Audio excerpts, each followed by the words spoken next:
Empilweni masiphila siphila ngama choices. Kenza kwesinye isikhathi uthi uthatha isinqumo esithize. Uyitshela ukuthi kuzohamba njengokwefiso zakho. Kodwa uthi akusenzeki. Kwesinye isikhathi kuyenzeka uthathe isinqumo empilweni. Sishintshe impilo yakho yonke. Uphila impilo okudala abasoyifuna empilweni yakho. So, namhlanje sine guest ebaluleke kakhulu. Kanti ungumlingisi, he's a poet, he's a fitness trainer, brand ambassador, kuningi akwenzayo. Sinenhlanhla kakhulu ukuthi siphinde sivakashele iciko elifana naye. Ubhuti Wandile wakwaSkwata. Kodwa ninjani? Yeah. Siyabonga kakhulu ukuthi usivakashele. This is a real life talk podcast, nobheka inkosi kaSomkhanda. So lana basically it's all about life, ama relationships esiba nawo, ngaba relationship yasekhaya, emsebenzini, emphakathini yonke indawo. And we are also looking at ama career noma i-career yakho. So we understand ukuthi you are an artist. What are you doing? Ubani Wandile? Wandile umuntu ohlukahlukene kaningi, but mina ngokwami ngizazi nje uWandile lenguye. But looking at indawo engikhulele kuzona, if you could go njengamanje lengiqhamuka khona uthi ngathi ufike elokishini ePodCast lengiqhamuka khona ufike ubuza ukuthi ubani uWandile. Yes.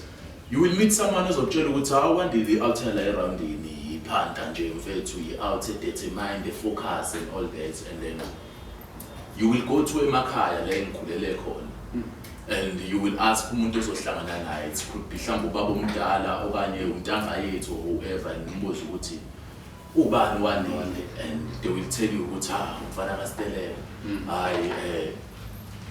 insizwa le. So abantu bachaza ngendlela eziningi ngapha.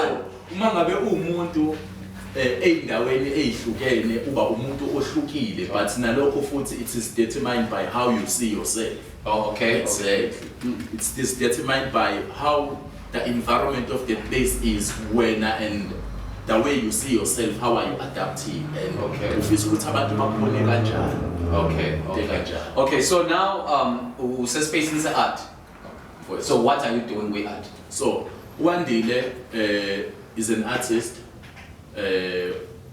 umlingisi, umbhali wezinkondlo nezindaba ezimfishane, aphinde ezoba futhi umhayi wezinkondlo, aphinde futhi kuyazoba umuntu nje omandla kakhulu kulezinto zokuzivocavoca.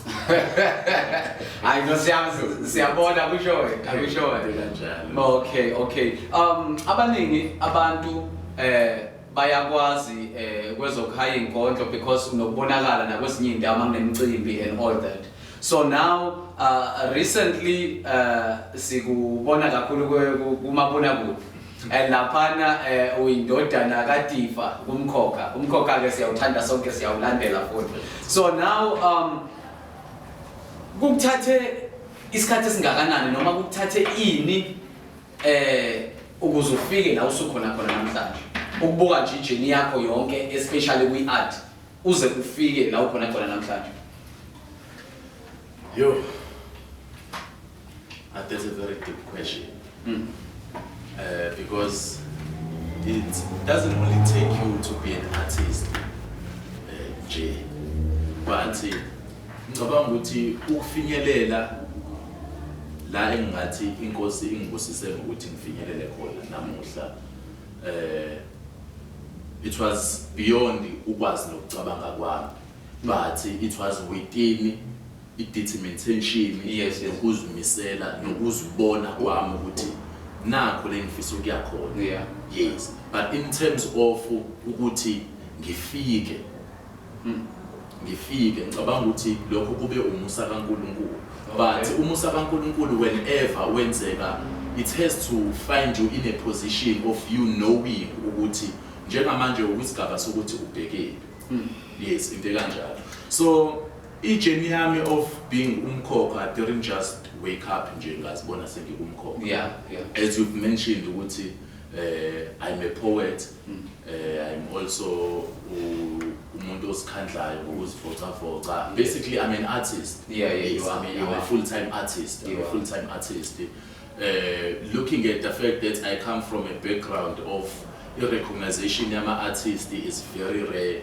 Kwangibiza ukuthi ngiyihluphe ukuba i-artist for me to be la ngikhona namhlanje. Because looking at where I come from, there's only a few abantu engathi mhlasimbe mangathi this is where I come from, and you will be like, okay, we've never heard of indawo ekanjalo. So knowing ukuthi this is the space where I come from, and mina e-community yami there's never been anyone owake waba yilento le mina engizibona ngiyona. Yes, kubiza ukuthi kimina ngithi step away from my comfort zone, of which was my community, and go to places la abantu abangangazi khona, and meet new people who are going to believe kulento le engithi mina ngizibona ngiyona engikholelwe ekuthenini ngingaba iyona. So ngisho ukuthi what it took for me ukuthi ngibe la ngikhona was stepping away from my comfort zone. Oh, okay. Yes. Okay. Yilokho nje ngingabusho ukuthi whenever great things are about to happen, they don't happen while you are in your comfort zone. So you need to step away. Step away from your comfort zone and uzobona izinto zenzeka. Okay. You mentioned ukuthi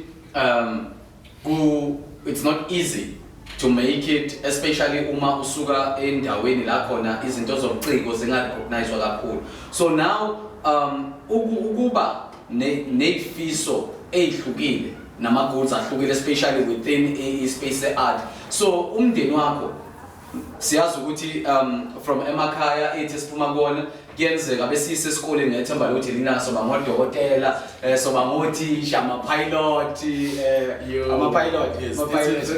struggling phase. Ngicabanga ukuthi every upcoming artist is currently facing njengamanje. Okay. Because emakhaya abazali mangabe besikhulisa banamaphupho ngathi.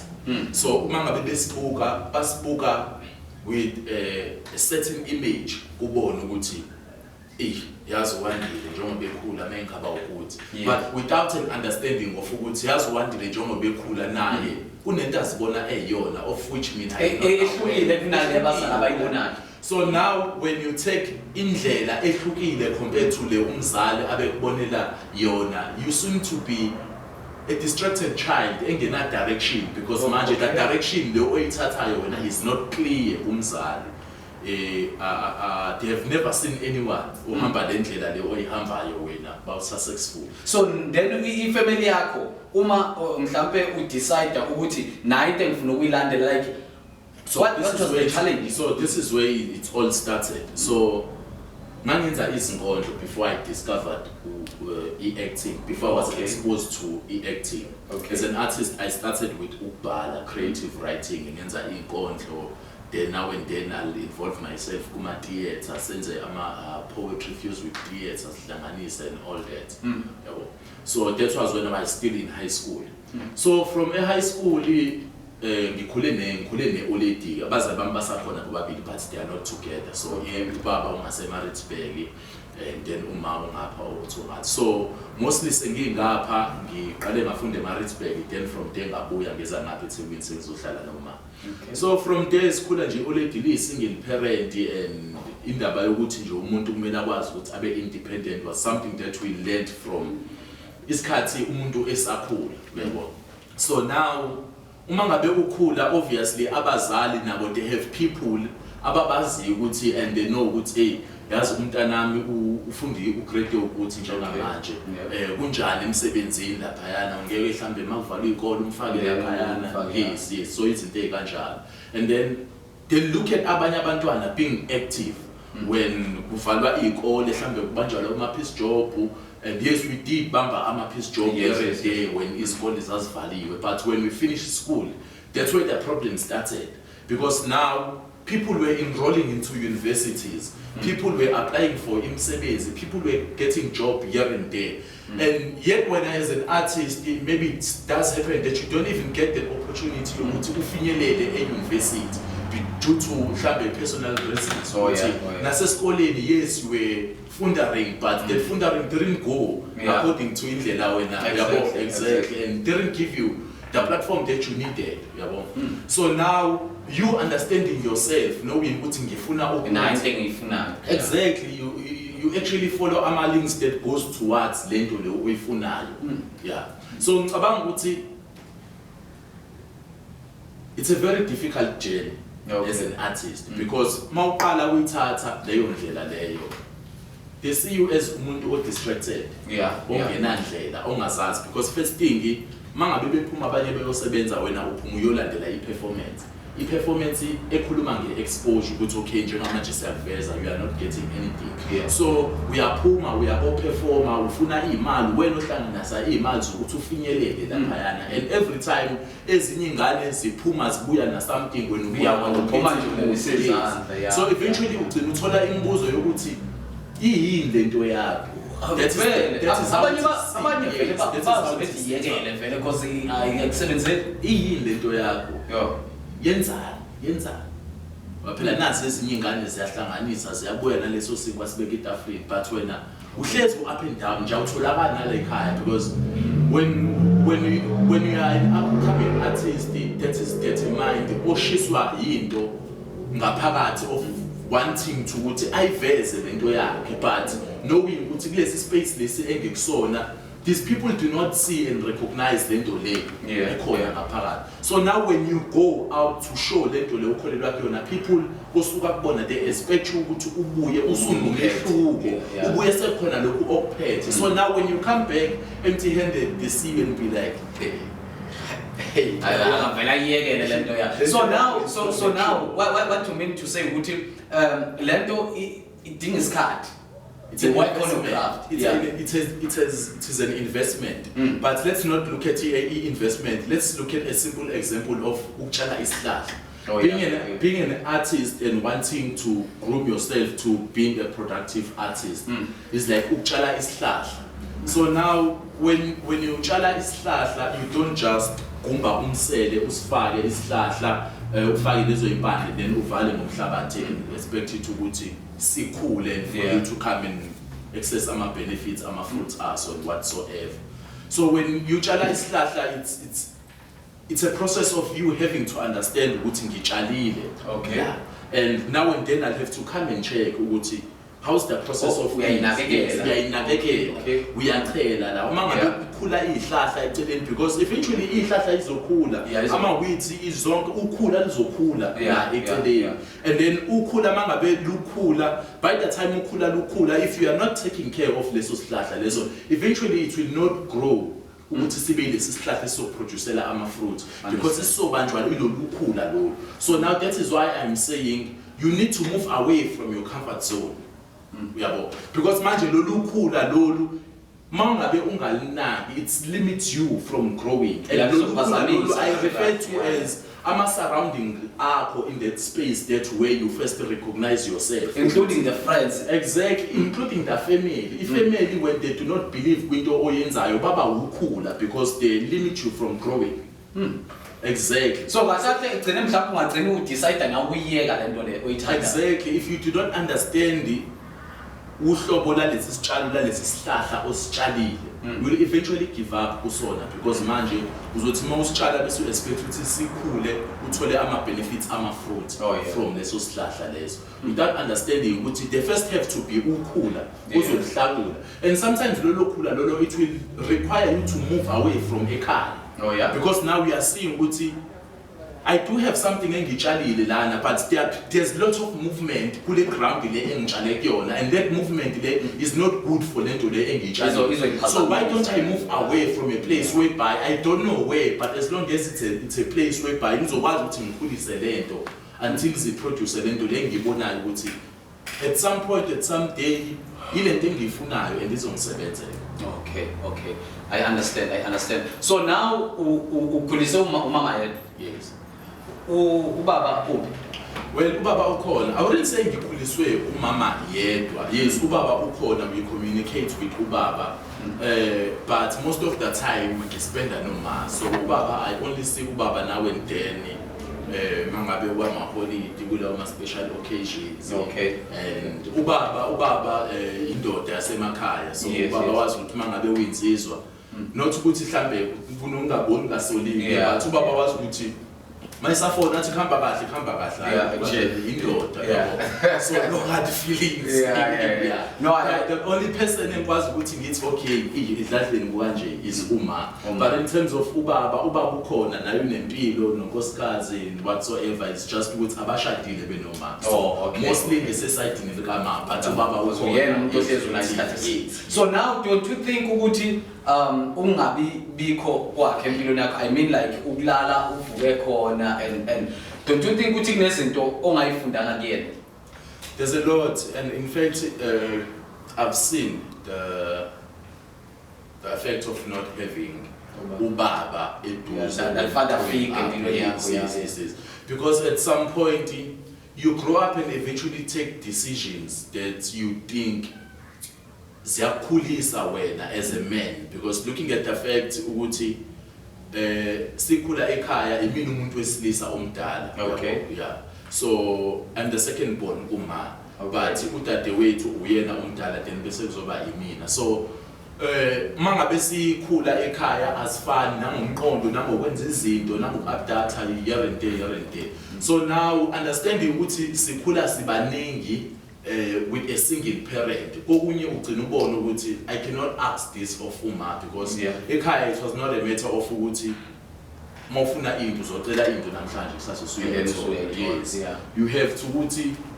ukhulume before kuphela inyanga usho ukuthi yazi ngishodelwa 1 no 2 no 3 no 4 kanje and I think it was when I was doing standard 5 lapho na uma eventually understood ukuthi asekho isidingo sokuthi angithengele i-uniform yesikole because of understanding the situation yasekhaya so we learned ukuthi ngama weekend we have to get imisebenzi ngama weekend we have to go and work mangabe kuvalwe ikole we have to go and work we have to contribute ekhaya so now they understand ukuthi while bufunda ukuzenza zonke lezi zinto lezi and now that usukhulile waphuma elokhuzaneni esikoleni usuyi full time artist le artist osibona wena uyona yona bangayi understand it becomes difficult for them yabo so now kuba kuningi nalokuthi bengakholelwa uwena as an artist now we art oyenzayo ilokho bengikusho ukuthi it requires you to move away from ekhaya nabazali ke bengaboni ngasolinye and all those relationship okay no I do understand that before sihlale kanje sisakhuluma and kunento eyakuyenzeka empilweni yakho wakwalahlelwa umuntu omthandayo kakhulu and wawuclose kakhulu naye yes so ungawushare nje ukuthi i-relationship yakho nobaba omncane yayinjani? So growing up ekhaya ubaba was always a busy person yabo ngikhule kusakhona ke umkhulu eSwayimani emakhaya esiqumeni yeah that's where ubaba is from so ngikhule kusakhona umkhulu then nobaba ke ubaba yena oyifirst born ekhaya but naye as a first born wahamba wayosebenza and then masikhula thina ekhaya umuntu wayesekhaya most of the time baba omncane so baba omncane nje we built their relationship their bond until I had to move ngize ngapha ngaseThekwini so even noma sengingapha ngaseThekwini uyena umuntu wayeseduze year and day we had nje their relationship ukuthi I wouldn't call him ubaba it was more of like umfowethu omdala because mangabe phone you'd be like hey kumede ngithi bafo kanjani yeah okay light number 1 so to even to a point whereby edlule emhlabeni nje sasihamba naye umuntu wayephilela impilo yakhe wayesebenza yedwa legit umsebenzi but still ewumuntu so what I learned and understood from there was ukuthi as a person izinqumo nesindlela ozithathayo they eventually come back to be part of impilo yakho even when you are not choosing them anymore because once you've once worked wahamba kulezo indlela lezo at some point they do come back and to affect you but when they come back ukuthi zizo affect how that they don't only affect you they affect ama surroundings those people laba othi unendaba nabo those people that they see you and see you as umuntu who who is the pillar of strength.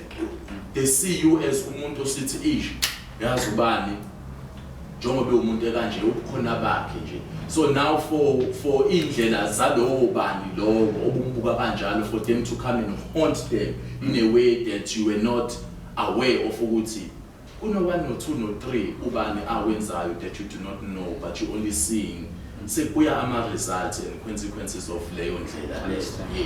So now you sit back and analyze yourself ukuthi kulesimo nalempilo mina engikuyona njengamanje u1 no 2 no 3 owenzeka kanje, what is it that I am benefiting wona and ungisiza ngani, ucontribute ngani empilweni yami?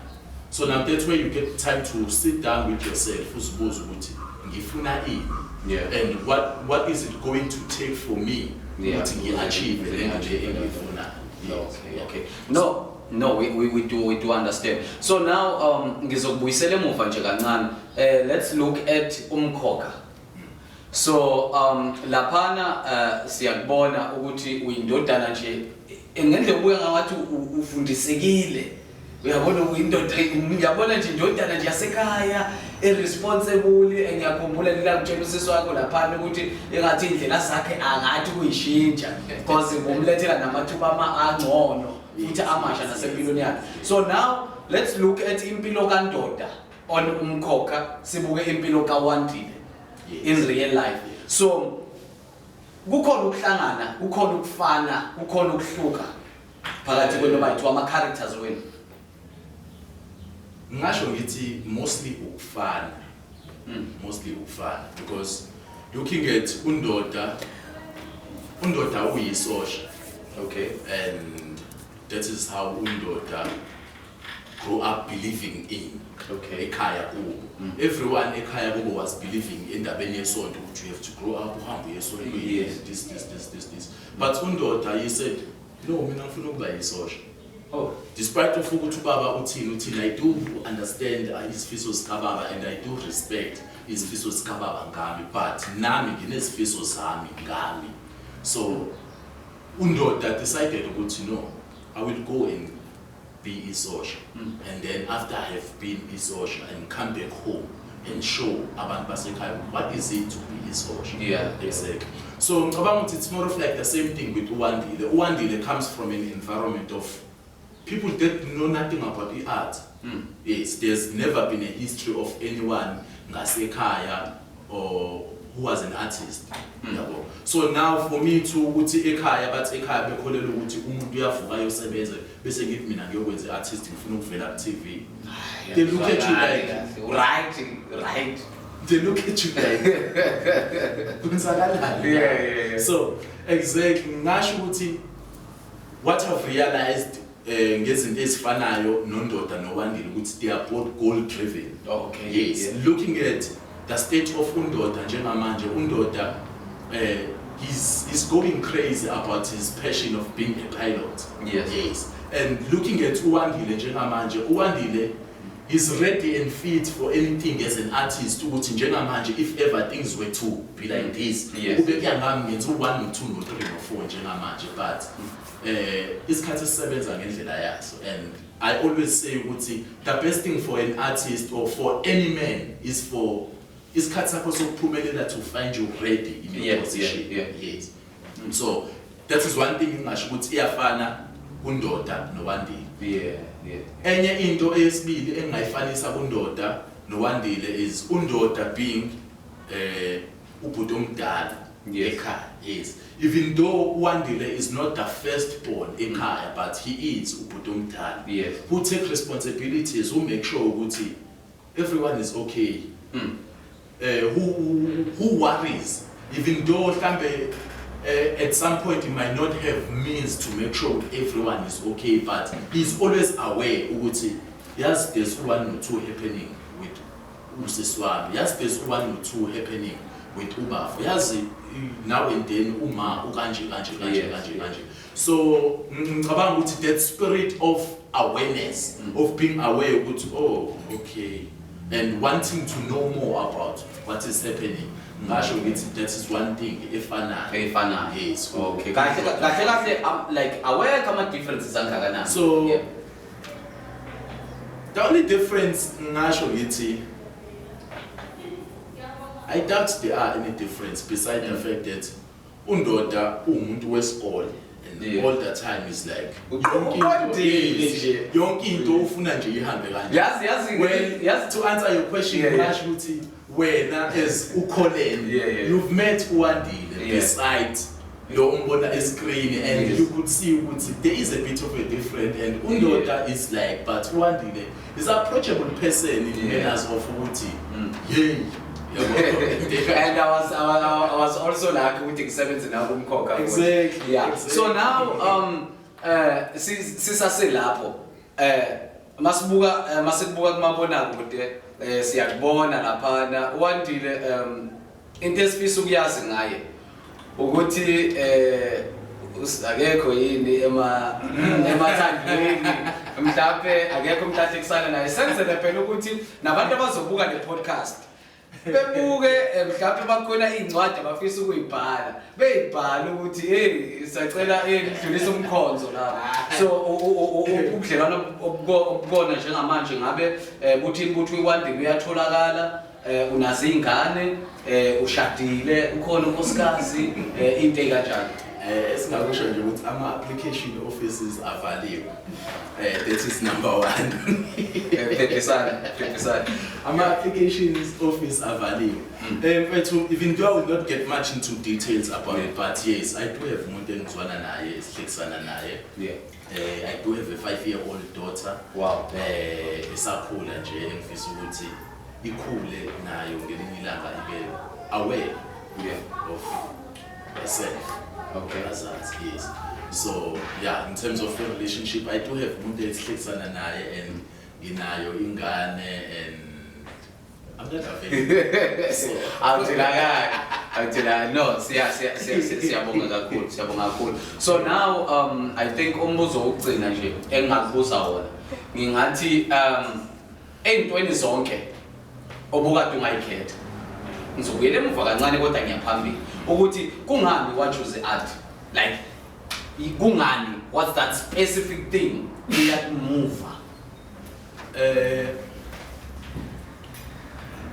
To answer your question, I wouldn't say I chose the art, and I wouldn't say there's someone who chooses art. Art is something that is within everyone, and it takes an individual to recognize themselves as an artist. Okay. Yes. Because for you to be an artist, you have to have the art within you. So the art is within everyone, but it's on everyone as well to recognize what I do. We look and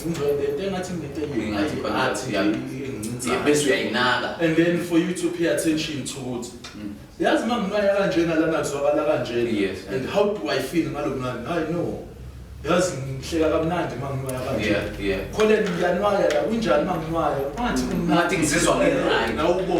and then for me, I keep entertaining of eventually then you discover what I go. Yes, you can do 1, 2, and 3, and 4, and you'll be like, wow. Yeah. So that is the art. The art is everyday discovery, because as an artist, every day you discover new things. Yes, and you discover new things, and it's depend on you as an artist. How do you unpack such things? How do you see? How do you receive such things? And how do you make them work forward as an artist? Oh wow, yeah, very interesting. So now uma ngathiwa ke khuluma nomuntu osekhaya njengamanje who's watching you, especially those aspiring artists nabanye abafisayo ukuthi bengene bephule kumkhakha ozokulingisa mhlambe kwi poetry and 1 2 3 4 5 part space in the art. Ungathini kumuntu